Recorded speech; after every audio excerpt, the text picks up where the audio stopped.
तो स्वागत है आप सबों का हमारे एजुकेशन की इस नई दुनिया राजन अ बिलीफ में। आज 11 जनवरी 2021 है और आज के इस वीडियो में मैं आप लोगों के साथ सुर्खियों में रहे वो सारे इंपॉर्टेंट न्यूज़ को डिस्कस करूंगा जो हमारे एग्जाम के पॉइंट ऑफ व्यू के लिए इंपॉर्टेंट है, और इनसे मिलने वाली सभी सामान्य और महत्वपूर्ण जानकारियों को भी मैं आप लोगों के साथ शेयर करूंगा। तो चलिए शुरू करते हैं आज के इस वीडियो को कल के पूछे गए प्रश्न के उत्तर के साथ। कल का जो हमारा पूछा गया प्रश्न था, अभी हाल ही में किसके द्वारा राष्ट्रीय आय का पहला अग्रिम अनुमान जारी किया गया है? तो इस प्रश्न को मैंने आपको डिटेल में बताया था और इसका उत्तर NSO होगा, जिसका full form national statistics organisation है, और इसी के द्वारा हमारे देश भारत का राष्ट्रीय आय का पहला अग्रिम अनुमान जारी किया गया। तो इस पूछे गए प्रश्न का ऑप्शन ए यानी कि NSO सही है। अब आज का हमारा पहला प्रश्न, अभी हाल ही में विश्व हिंदी दिवस कब मनाया गया है? तो अभी हाल ही में 10 जनवरी यानी कि कल के दिन विश्व हिंदी दिवस मनाया गया। अच्छा, इस दिवस को मनाया क्यों जाता है? तो इस दिवस को हिंदी भाषा को राष्ट्रीय नहीं बल्कि अंतर्राष्ट्रीय स्तर पर प्रचलित करने के लिए मनाया जाता है। इस दिवस को मनाने की घोषणा पूर्व प्रधानमंत्री मनमोहन सिंह के द्वारा किया गया था, और इस दिवस को सबसे पहली बार 10 जनवरी 2006 को मनाया गया था। अच्छा, इस दिवस को 10 जनवरी को ही क्यों मनाया जाता है? तो मैं आपको बताता हूँ। इस दिवस को 10 जनवरी को इसलिए मनाया जाता है क्योंकि 10 जनवरी 1975 को, कब? 10 जनवरी 1975 को हमारे देश भारत के शहर नागपुर में विश्व हिंदी सम्मेलन किया गया था, और उसे ही ध्यान में रखते हुए 10 जनवरी को प्रत्येक वर्ष 2006 से विश्व हिंदी दिवस मनाया जाता है। अच्छा, ये तो विश्व हिंदी दिवस है, और एक होता है केवल हिंदी दिवस, जिसे प्रत्येक वर्ष केवल हमारे देश भारत में 14 सितंबर को मनाया जाता है। कब मनाया जाता है? 14 सितंबर को मनाया जाता है, और 14 सितंबर को इसीलिए मनाया जाता है क्योंकि 14 सितंबर 1949 को संविधान सभा के हिंदी लैंग्वेज को भारत के संविधान के लिए आधिकारिक भाषा का दर्जा दिया था, और इसे केवल हमारे देश भारत में मनाया जाता है। तो दो हिंदी दिवस मनाया जाता है, एक विश्व हिंदी दिवस जिसे प्रत्येक वर्ष 10 जनवरी को मनाया जाता है, और दूसरा हिंदी दिवस जो कि प्रत्येक वर्ष केवल हमारे देश भारत में 14 सितंबर को मनाया जाता है। तो ये दोनों इंपॉर्टेंट को ध्यान में रखना है।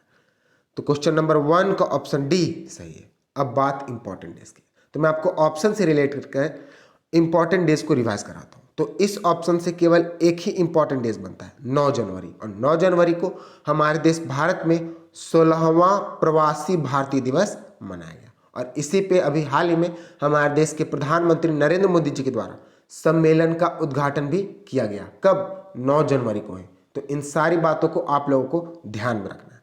नेक्स्ट क्वेश्चन, अभी हाल ही में किस राज्य में कॉस्फोम वेबसाइट को लॉन्च किया गया है? तो अभी हाल ही में हमारे देश भारत के उत्तर पूर्वी राज्य मणिपुर में कॉस्फोम वेबसाइट को लॉन्च किया गया है, और इसे मणिपुर राज्य के पर्यावरण और जलवायु परिवर्तन मंत्री के द्वारा शुरू किया गया। अच्छा, इसे शुरू क्यों किया गया?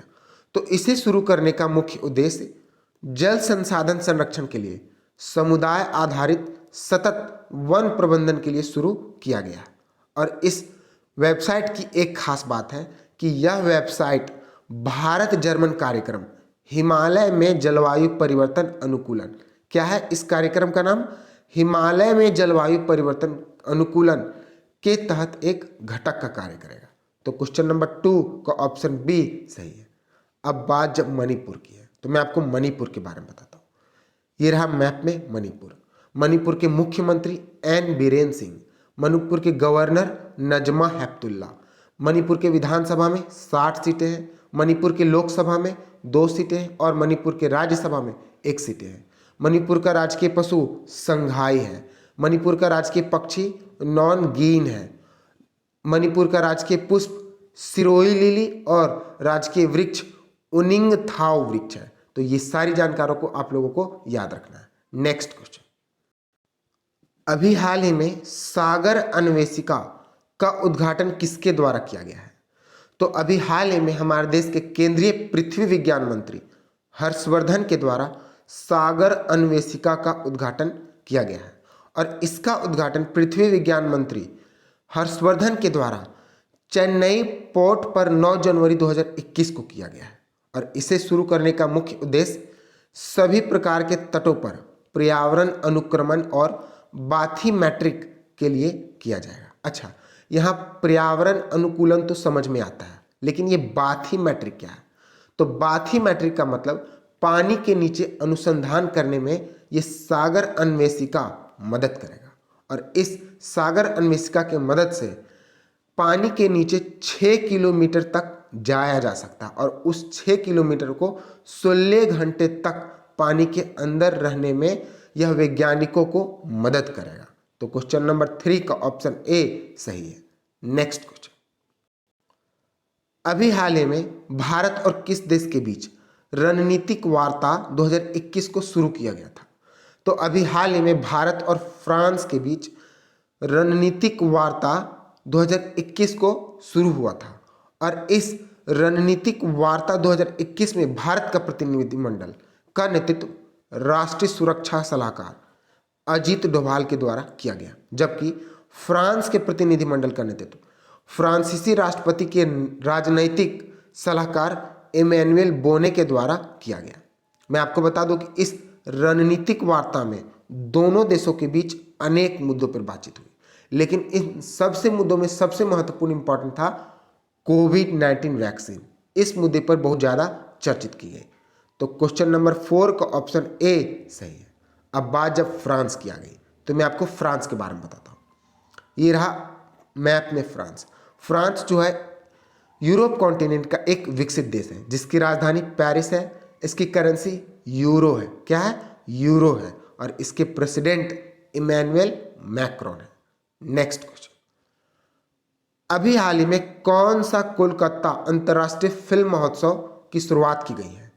तो अभी हाल ही में 26वें कोलकाता अंतर्राष्ट्रीय फिल्म महोत्सव का उद्घाटन किया गया है और यह कोलकाता में आयोजित होने वाला 1 वर्षीय यानी कि 1 वर्ष में होने वाला फिल्म कार्यक्रम है।